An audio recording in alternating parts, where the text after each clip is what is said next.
Legends, how are we all today? Welcome to what should be the midweek reversal. Will it be today? Will it be tomorrow? That is what we will hopefully find out today. How are you guys doing as you enter this live stream and you can hear me okay? Be sure to leave me a comment and let me know just so that I can make sure everything sounds good on your end. I want to talk about this price action today. I am not happy, Jan, and we're going to talk about why I'm not happy. Good morning, that mad hobbo. Good morning, it's Shara. Just got a coffee. Sounds good. I might actually take myself out for breakfast after this. Bullish on chicken snitties. All right. Fair enough. Alicia, good morning. What is going on with this price action? Mark, hello. Crypto Fusion, China is going to attack the Taiwan. I did read something about that, but I haven't really had enough time to go into detail. Theo, what's up, my man? Max, Ryan, Dr. Gamer, Josh, Lucky Nice, the man is in the house. Sharon, loving the tacos. I love tacos too. We can be taco friends. This is great. Okay, we've got a lot of you online. I have a lot to talk about today. So much so that I actually made a list so that I don't forget anything because there's a lot to go through. What I'm going to start with is a follow-on from yesterday's video. So if you haven't seen that, you might want to check that out at the end of this video just for educational purposes. The price action has already played out, so too late for that. But it's a good educational piece regardless. If you are new here, welcome. If you are returning, welcome back. Massive shout out to everyone in the TTC Discord.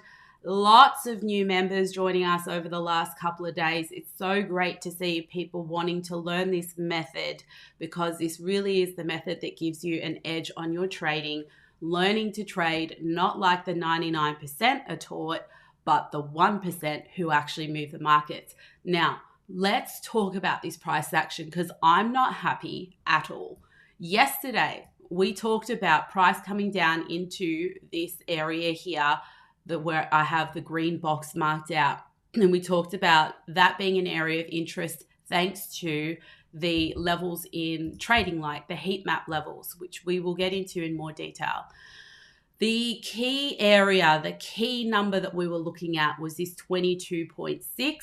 We identified that as an area of interest because of an extremely large amount of orders or comparatively large amount of orders that had been sitting there for a number of days.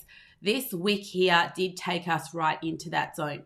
Now, I want to talk about that first before we move into the price action because there's a very important lesson about heat maps. When you have an area, let's take a look at the heat maps now. So when you have an area with particularly large amount of orders, let's say here, right now we can see that the highest amount in this whole red range is 1.8K here, which sits again at 22,600, the exact same level as yesterday. When you have that, we mark this out on our chart as an area of interest. We'll get rid of this zone now because we know that that 22.6 is the one. Now, the reason that you would not do a straight buy out of a level like that, unless you were highly advanced and highly experienced at trading heat maps, the reason you would not do that is because you have to understand the mechanics of price action. Now, let's just say there's all these sell orders down here that are, pushing price down. We get to an area where you know that there are large buy orders. There is naturally going to be a bounce there because there are high level buy orders. But what needs to happen after that is a follow through. And that is why you don't blindly buy off a high level buy order in a heat map. You need the follow through comes in the W formation. So what's naturally going to happen when price hits a zone where there are super high orders is we're naturally going to get a wick like this, And then the follow through comes, you want to see price not return to that area.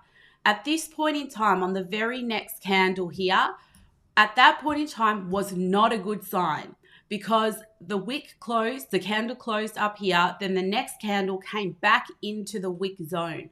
That is not something we want to see out of a heat map ordered area when we are expecting a change in market structure.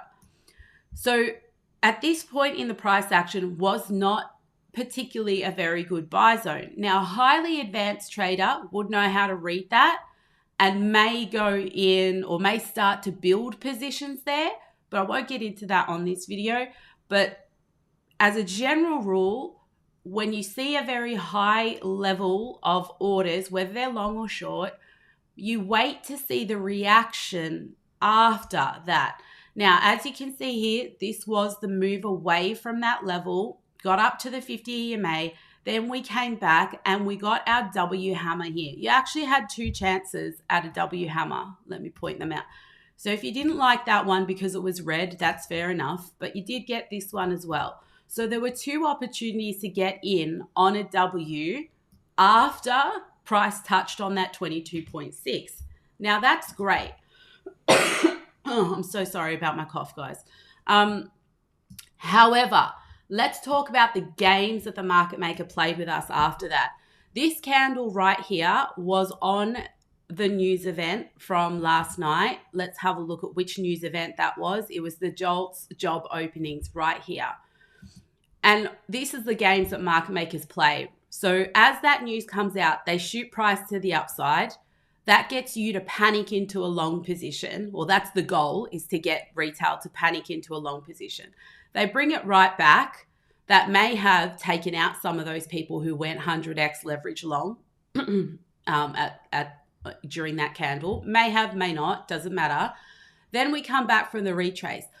This here is rise level 1 because it broke the 50 EMA with a market maker candle. Great. After rise level 1, we usually make a run for the 200 EMA, box ticked. We made that run for the 200 EMA, and then we either go into a boardroom or we retrace back to the 50. Box ticked. We retrace back to the 50. You know what happens at level 2? The market maker doesn't show up. Level 2 comes because of retail. At level 2 is where the retail indicators tell them to go long, right? Too late.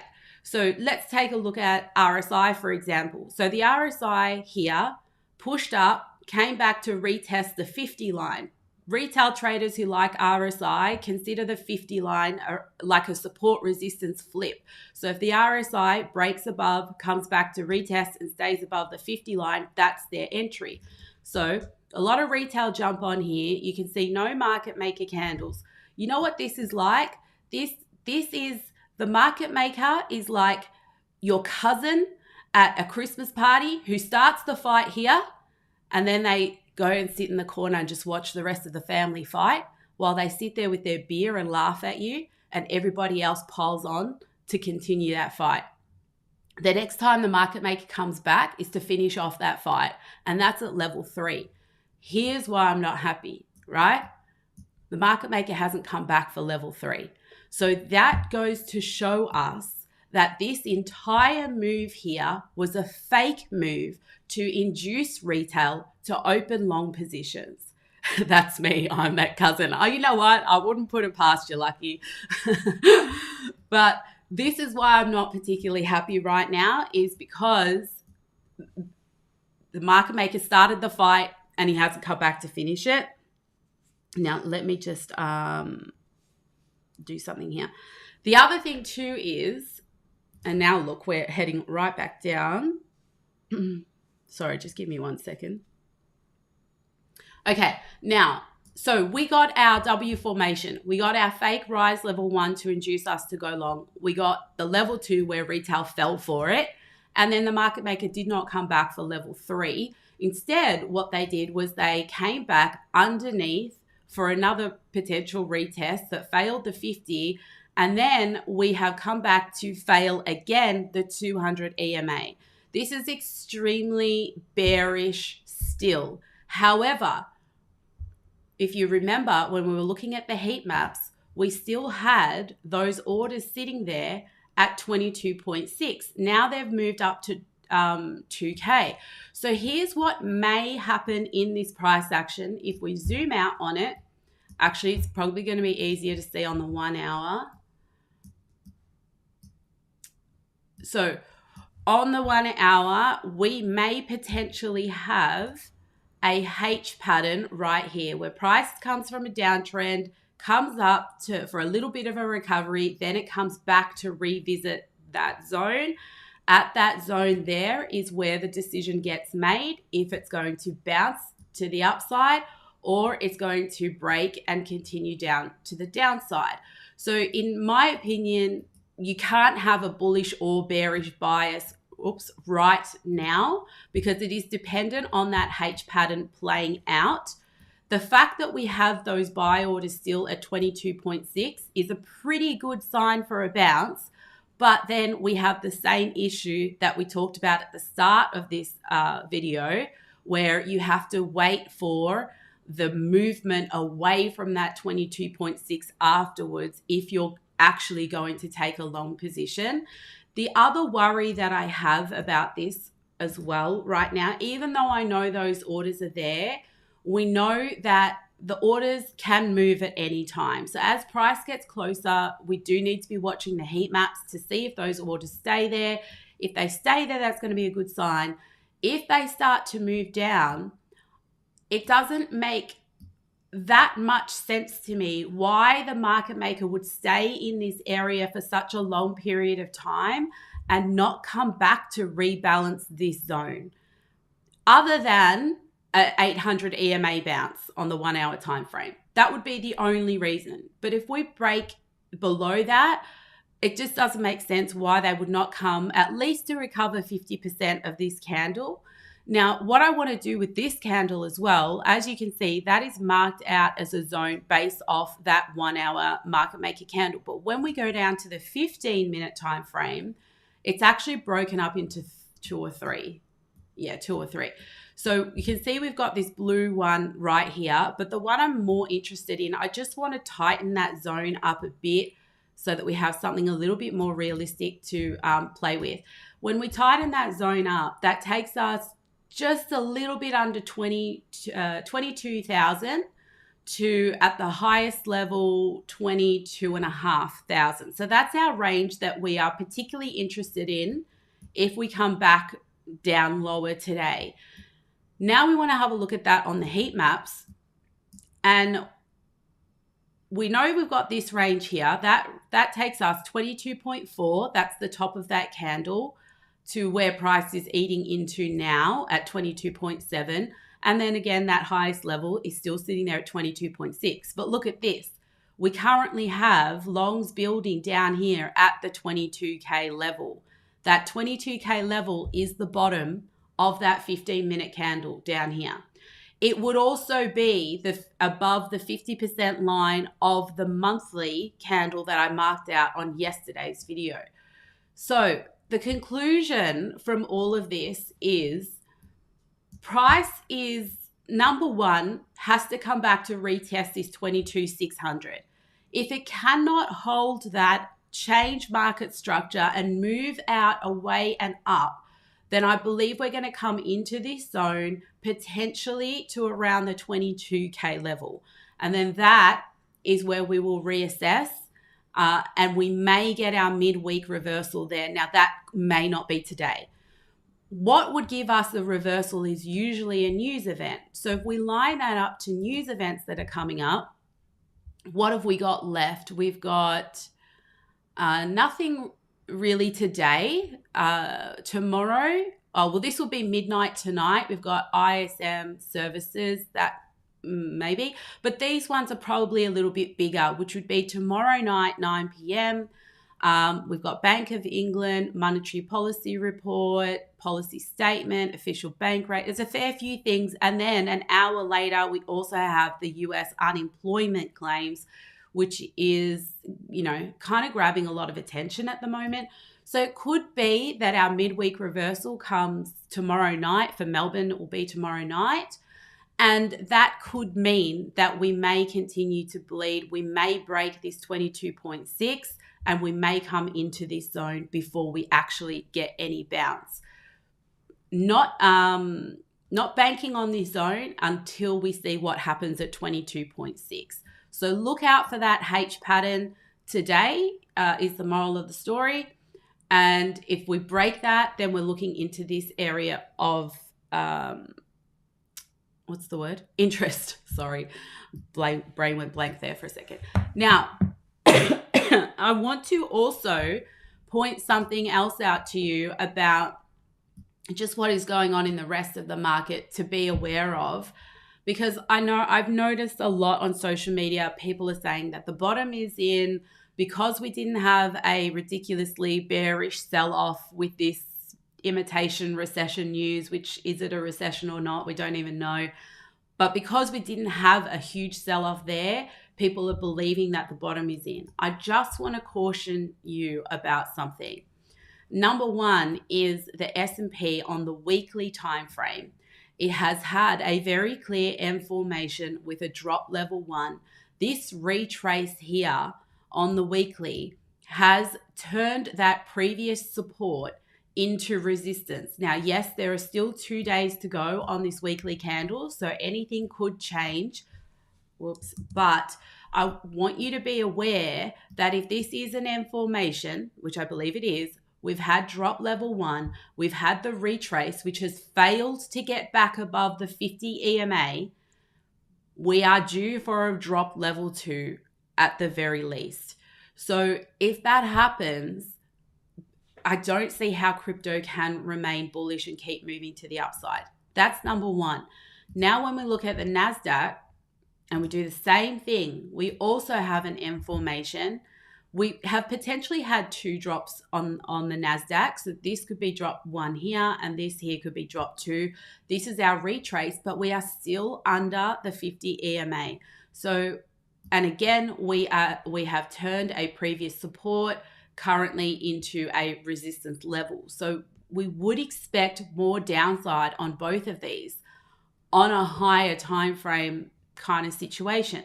If that happens, crypto just can't move up because sadly at this point in time, they are very much correlated. Finally, the Dixie on a higher time frame on the weekly, since its W formation, it's just been moving up the entire time. It's a little bit ridiculous, but this level here at this point in time, again, still 2 days to go, so don't know how this candle is going to close, but at this point in time, it is a hammer off the 10 EMA that has also retested a previous daily resistance. Extremely bullish, which again is not great for the markets.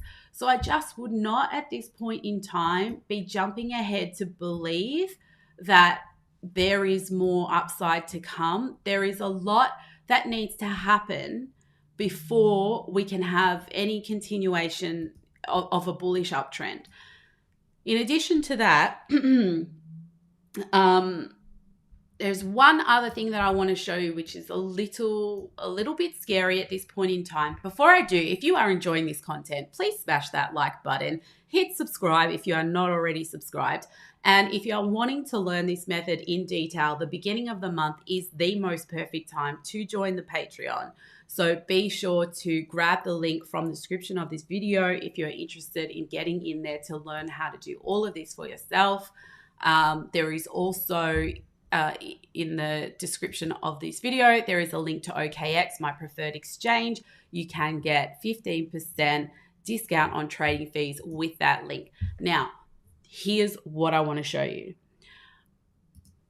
I'm going to bring up this chart, which is the SOPA, which stands for Spent Output Profit Ratio. Now, the moral of the story of this is it's a calculation of all of the coins being spent currently that are realizing a profit or a loss or a break even, basically.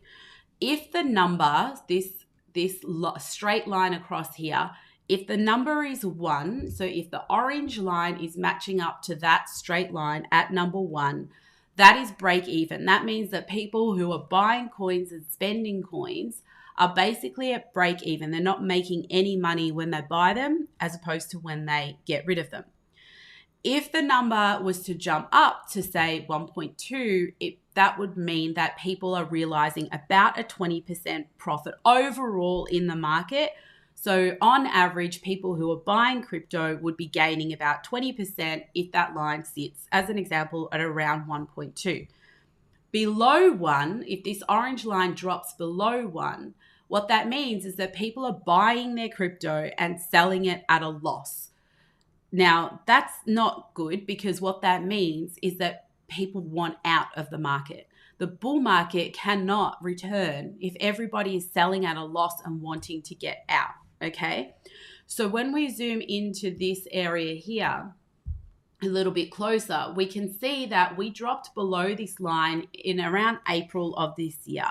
So everybody who has been buying coins and spending their coins since April have basically been realizing a loss. You can consider this straight line, the number one line, to be like a support resistance flip. If the orange line gets above that, then we would expect it to come back to act as support.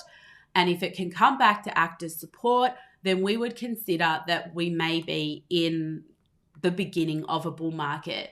Whilst the orange line is underneath, that line is acting as resistance. That means people are selling at a loss. We are in a bear market. The reason that I want to talk about this is because if you can see right on where we are right now, it is literally at the resistance zone.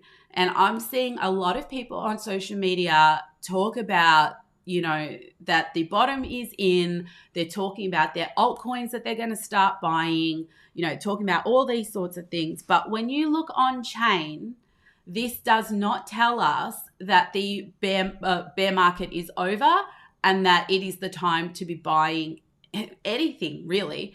What would need to happen is this orange line would need to break up above the 1, then come back to retest. And at the same time, we want to see price action do that as well. So price action would need to move to the upside. This line would need to break and come back to retest. Now, not saying that where it is right now is extremely bullish. It is currently acting as resistance, but is it acting as a resistance that is about to break to the upside? That's what we don't know, but you can't really turn bullish until that happens. So just be very, very careful about people who are starting to shill altcoins and tell you that this is the time to accumulate and whatnot. We have not proven that to be the case, A, with price action, and B, with on-chain metrics either. So until this breaks that one line and retests it and flips it into support, we have to consider the current price action on the higher time frame. Let's go the 4-hour. We would have to consider all of this price action to be a bullish rally in a bear market and nothing more. So just keep that in mind. Now, going back to actual price action, if price can hold this area where we have our area of interest marked and head no lower, then we may expect a bounce and we may move to the upside. And that bounce, if it does move to the upside, we're now looking for our 50% daily market maker line, our 50% monthly market maker line. That's all sitting somewhere under around 25K. And then finally 26.5 would be a full recovery of this entire zone here. And that's all great, but we have to hold this zone first. I would not assume that we're going to continue up until we see what happens in this zone. Now, finally, I want to talk about Ethereum, because Ethereum was a little bit more interesting last night and also a very good lesson. I was actually talking on our education session in the Patreon last night about how when price is in a particular trend, so in this case, a downtrend, you will notice that the spikes in the volume for the red candles here that are moving price down, they will have the highest volume down here. when you want to get a hint that that trend might be ending, what you look for is price to move into consolidation and then for the spikes to change to the opposite direction. So in this case, green. During this consolidation phase here, you can see that the spikes changed to green. So we had this here would have been a final damage stop hunt because it broke just below the initial low of the day yesterday. But after that, we came back up, created a hammer, beautiful spot for a W formation to take a long position. That was much better looking area to take a long position than Bitcoin was, because if we go back to have a look at Bitcoin now in the same area, see here how the spikes here, they remained red. So that's sort of the hint that that was a trap move. In my opinion, I would not be looking for longs at all until we get back down into this 22.6 and see how price reacts there. If price breaks through, we're having a look at this area of interest, but as long as we are under that 200 EMA, any long position that you decide to take is only a long position up to the 200 EMA and could be a fake move. So you're better off waiting for price to get to the 200 EMA and take shorts down until the news events tonight, which may bring in our midweek reversal. For Ethereum area of interest has not changed from what we marked out yesterday. This was the candle on the 15-minute marked right here. And you can see that price came exactly into that zone and then decided to shift out. So we may come back to revisit that level similar to what Bitcoin will do, reassess from there. But at the end of the day, whilst price is under the 200 EMA, we are bearish. Let's just have a look at a higher time frame on the 1 hour, for example. So it's interesting how Ethereum came right into our area of interest for a buy zone and then went right to our area of interest as a sell zone. It literally could have been the most perfect bag flip trade if you are trading the US time zone. But yeah, for now, it's not looking good. Need to see what happens when we revisit this zone. I don't particularly like the heat maps for ETH, but we will take a very quick look at it.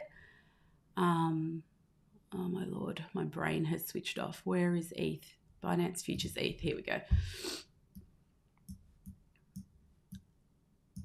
Now, give me a sec because I have not actually looked at this at all. Okay, so we can see 12K orders here at 1580. Let's see what that looks like on the chart, where that actually puts it. That puts us back here. So we have a little bit of confluence with Bitcoin and Ethereum that it looks like price wants to come back into yesterday's zone.